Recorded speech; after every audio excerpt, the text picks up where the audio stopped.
Hola. Hello, this call is being translated. Abuela, listen to what my phone can do. Abuela, escucha lo que mi teléfono puede hacer. ¡Wow! Ahora dime sobre tu novia nueva. Wow, now tell me about this new girlfriend. Huh? Tú sabes lo que dije. You know what I said. Language is no longer a barrier thanks to Live Translate with Galaxy AI on Samsung Galaxy S24 Ultra. Learn more at Samsung.com. Samsung account login required. Calls must be made using the native Samsung dialer.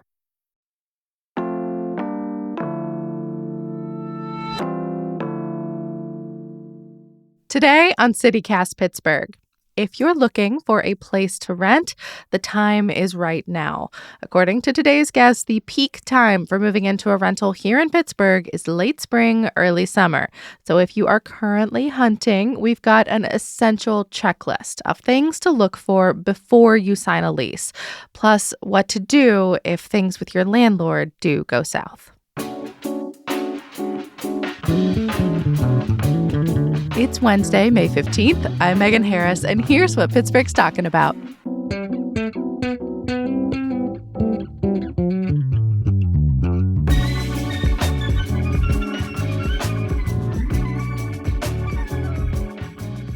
I'm with Adam Debo, the managing attorney for the housing department at Neighborhood Legal Services. Adam, if folks have never heard of YINS, what does the organization do? Yeah, we are a nonprofit civil legal aid firm, which basically means we're kind of like public defenders, but for civil cases. So you're not guaranteed an attorney in civil cases, but the rights you may lose could be just as important, right? You can lose your children, you can lose your housing, things of that nature. So for folks under certain income guidelines, we can provide free attorneys to them. And the housing department, your area, what are you focused on? I manage the housing department, so I oversee a lot of great attorneys who do a lot of great work. It's mostly tenant defense and landlord-tenant cases, but it also deals with things like you might not necessarily think of as regular housing. So mobile home cases, utility shutoffs, rent-to-own contracts, things like that. Yeah. Well, since we're here to talk about renting here in the city, I'm curious if you would say Pittsburgh is a good place to rent in. I think there's good and there's bad, but overall, I think it's a relatively good city to live in. The housing stock is on the cheaper side of most rents for larger or moderately sized cities, but you can still get some of the high end stuff if you want to.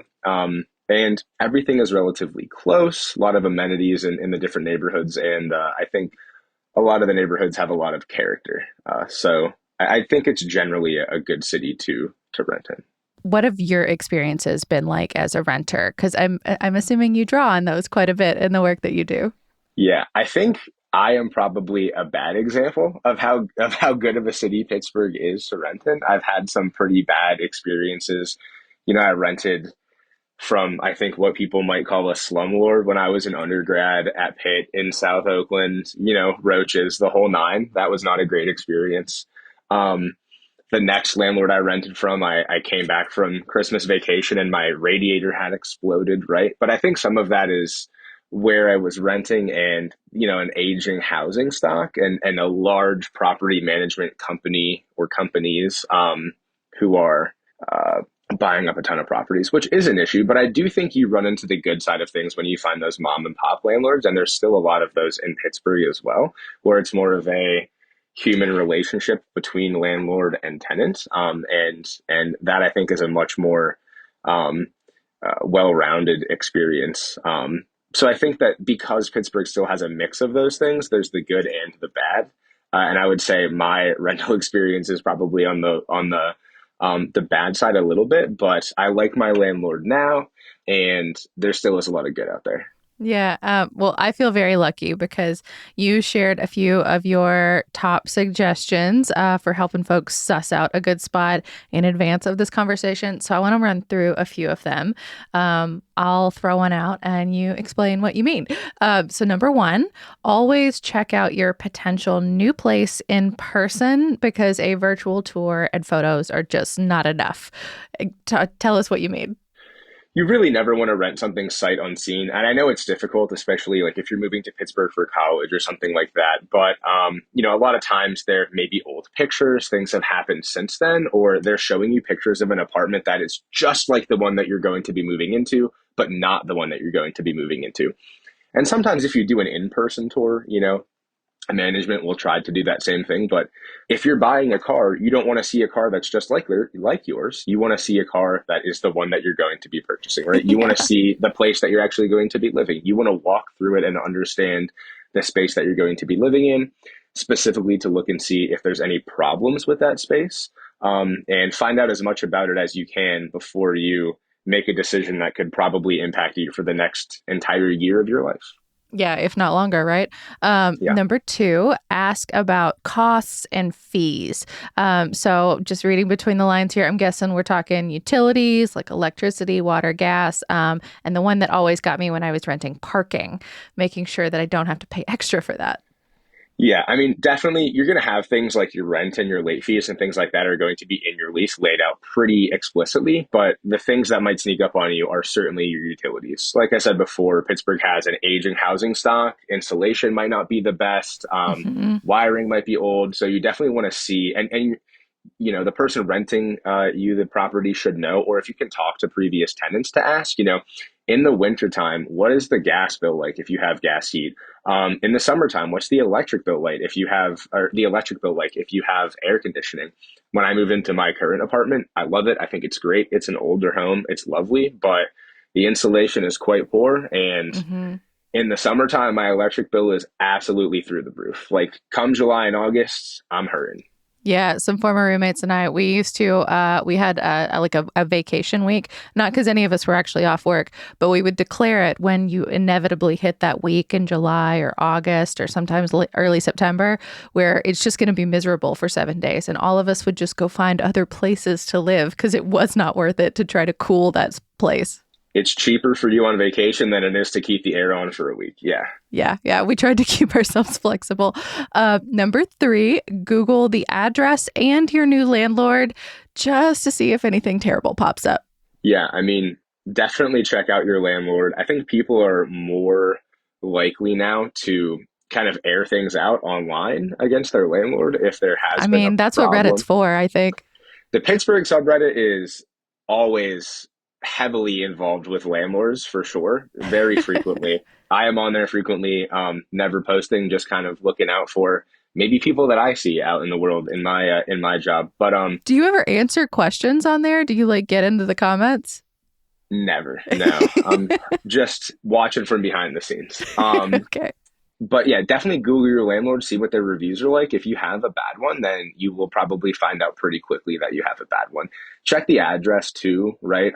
See, you want to see part of it as well as looking at it is like, what neighborhood is this in? Not just like the property itself, but also what amenities are around. Are you maybe you love your apartment, but you might dislike the neighborhood that you live in, which is kind of a drawback. Yeah. And I think that gets us to number 4, which is, when you're touring the place, envision your life for a second, your proximity to things that matter to you, your commute, and make sure that it's actually a good fit. Any house looks spacious when there's no furniture in it, when there's nothing in your room, right? But you have to think about what's this going to look like with my bed and my dresser and my, whatever is in there. What's this living room going to look like with a sofa in here? And then maybe that's spectacular, but is it going to be an awful commute to work? Is there no amenities? Maybe you can walk to a coffee shop or maybe you can't, or maybe, whatever it might be. Is there a park near you? What do you like to do? Can you get to the bus stop? Will your bicycle fit through the hallway? There's just a lot of intangibles, I guess. Yeah. Are you walking up 3 flights of stairs? Because if so, biking to work is going to be a huge pain every time that you have to come home. Number 5, get a lease, which is not something I expected to see on your list, Adam. I kind of thought that one went without saying. Yeah. Oral leases in Pennsylvania, so just a word of mouth contract, if both parties agree, are totally valid and legal in Pennsylvania. I did not know that.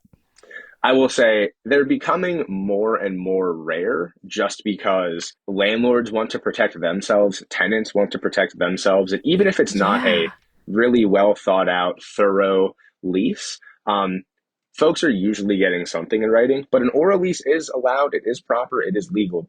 If you're renting from a large property management company, you're going to have a lease. It's probably going to be online. Don't just sign it. Read it and make sure that you have a copy as well. It is a contract. It's usually for at least a year, and you want to know what rights you have and what rights may be enforced against you. Yeah, I think important that you said it there is not just get the lease, but read it. Actually read the lease.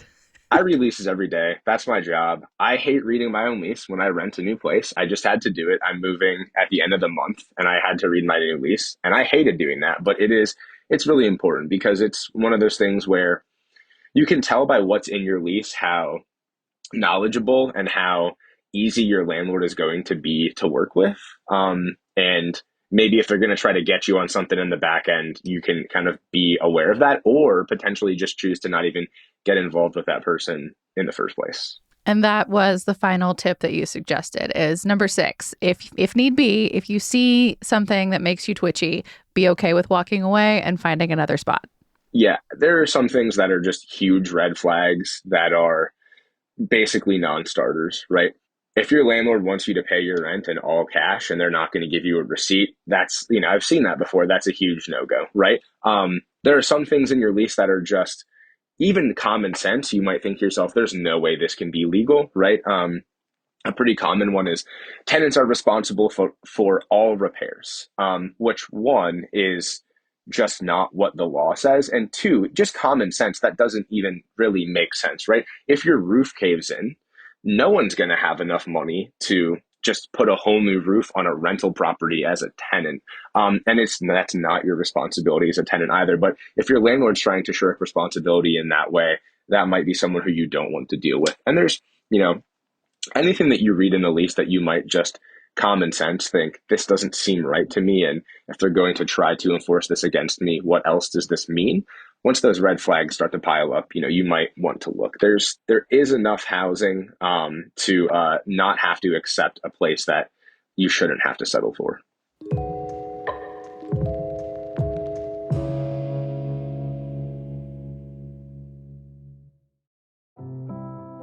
The show today is brought to you by an incredible local resource, AIDS Free Pittsburgh, and their pledge to end the HIV/AIDS epidemic in Allegheny County by 2030. If that is a cause that is close to your heart, make sure you're around for their biggest event of the summer, the 6th annual Too Hot for July. It is a party, but it is also a chance to get confidential HIV and STI testing for free, plus info on the incredible preventative medicines we have now to keep yins happy, healthy, and feeling your most confident out on the town. So come on out to Allegheny Commons East Park on Thursday, May 30th. Yes, July is in the name, but the event is in May. Don't get confused. May 30th from 4 to 10 p.m. There will be DJ sets, a health fair and marketplace, a ballroom-inspired dance battle, cash bar, food trucks, and more. Plus, a performance by Tony Award winner Alex Newell, a.k.a. Unique from Glee. This is all thanks to True Tea Pittsburgh and so many folks doing the good work out here in the community. So do not miss out. Learn more at toohotforjuly.com. Hola. Hello, this call is being translated. Abuela, listen to what my phone can do. Abuela, escucha lo que mi teléfono puede hacer. ¡Wow! Ahora dime sobre tu novia nueva. Wow, now tell me about this new girlfriend. Huh? Tú sabes lo que dije. You know what I said. Language is no longer a barrier thanks to Live Translate with Galaxy AI on Samsung Galaxy S24 Ultra. Learn more at Samsung.com. Samsung account login required. Calls must be made using the native Samsung dialer. Well, let's talk a little more about some of those red flags, specifically the language that you look for in a lease. What else would you advise that folks maybe look out for, try to avoid, or like you said, maybe just walk away if you see something that makes you feel icky? Yeah, the important thing is always to look at the lease terms, right? And how long you're locked into that lease. They're usually a year, and there's usually some language about, what rights the landlord has to change the terms of that lease potentially in the middle of that lease.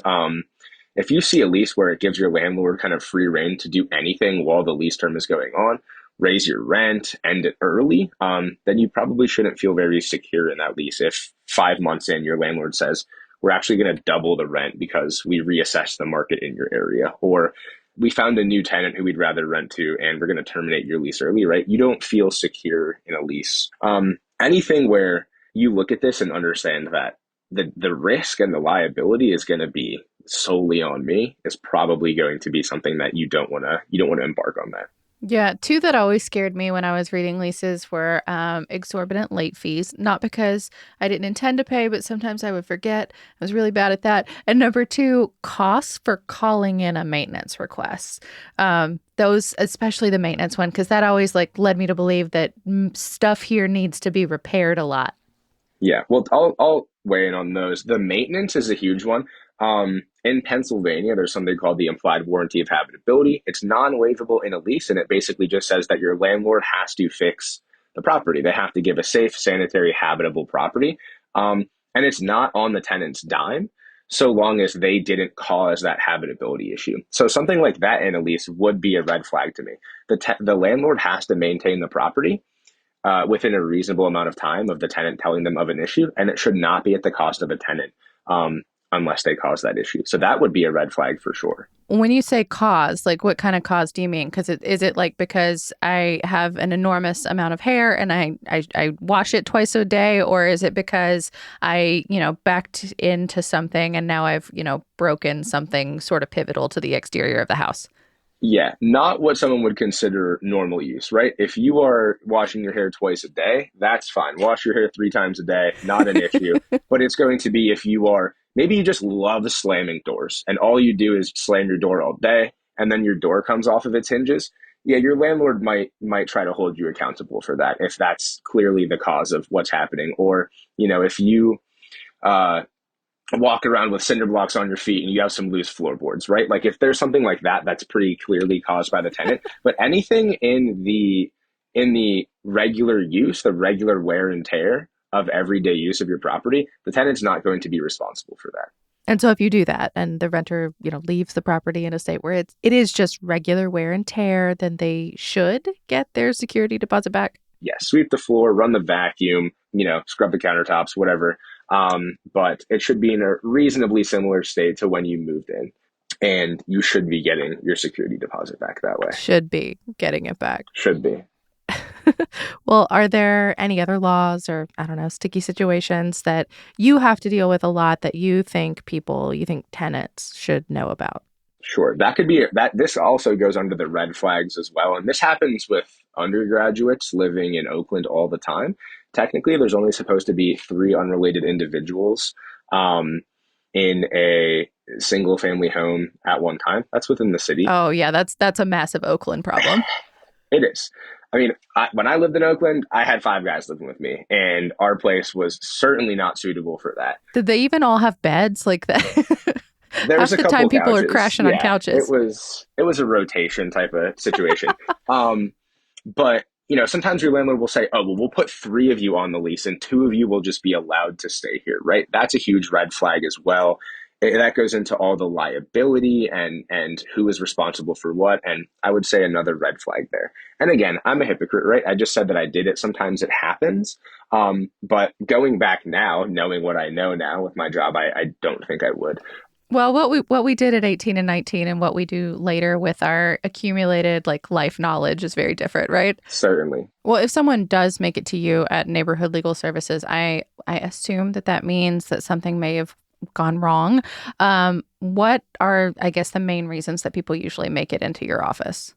Yeah, for housing, a majority of the reasons that we see people come in are non-payment of rent for one reason or another. And largely, I think a lot of this falls into 2 main categories, I would say. There is habitability, there's this kind of maybe widespread misconception that if you have a habitability issue, you can just withhold all of your rent. And rent withholding is part of one of the remedies that you might have if your place is not habitable. But don't you have to show that you're paying it? You're just not giving it? There's an escrow situation?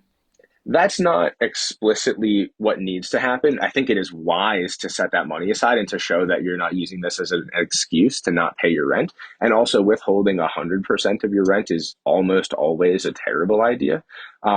But people come in because they're behind on rent because they've withheld due to habitability issues. We see a lot of subsidized tenants, so their rent has potentially been set incorrectly, and we have to figure that out as well. Or we see people come in with just the cases that I call life happening, right? You had a car accident, a medical issue, something like that. And we try to work with tenant and landlord there to reach kind of a peaceable resolution. But a lot of times it's we start because the landlord tenant relationship, which is what it is called legally, but also just in your everyday terms, that relationship has really deteriorated, and we try to bridge the gap between the two and see if we can work something out. Yeah, like people aren't talking anymore. Yeah, and I mean, if you're not talking, you're never going to resolve the issue with your landlord. So we try to step in and just have that be the first step is, can just reestablishing communication. Can we find a way to figure this out? Yeah. Well, let's turn this around. Any advice maybe for current or would-be landlords so that they are a good one and someone that you, Adam, would never need to meet? One, just recognizing that you are providing, I think, what some people would call a human right, but it's a necessity of life, right? You're providing shelter to somebody, and it's not just strictly it is a business transaction, but that's not where it starts and ends, right? You're housing human beings who have lives and are looking to you as someone to provide them something that they need. So understanding that you have, humans that you are maybe not necessarily responsible for, but you are housing, that it's not solely for you to have a passive income, and to be willing to work with them, to talk with them, to have that landlord-tenant relationship. I think to learn the law at least a little bit, understand what your rights and responsibilities are as a landlord and for a tenant for that matter. But as a landlord, understand what you have to do. Mm-hmm. I think I said it's a status of being a landlord because I think that's how a lot of people treat it is I just own land, but you have to treat it as, I think, a job as well. You have to do the things when they need to be done. You have to make the repairs, maybe not the landlord themselves, but arrange for those repairs to be made. Follow the law, keep your place up to code. So understanding what responsibilities you have is also huge. It's not just, you haven't reached the end when you've purchased the property and drafted a lease. Well, Adam, I hope that your next landlord relationship and your moving day go really well. Thank you so much for sharing your wisdom with CityCast Pittsburgh. Thank you. I really appreciate it. That's all for today here on CityCast Pittsburgh. If you're listening to this and realize you may be getting the short end of the rental stick, you can find Adam and his colleagues at Neighborhood Legal Services. Their office is downtown in the Cultural District, and they've got a bunch of resources online where they answer a ton of housing questions. We'll be back tomorrow morning with more news from around the city. Talk to you soon.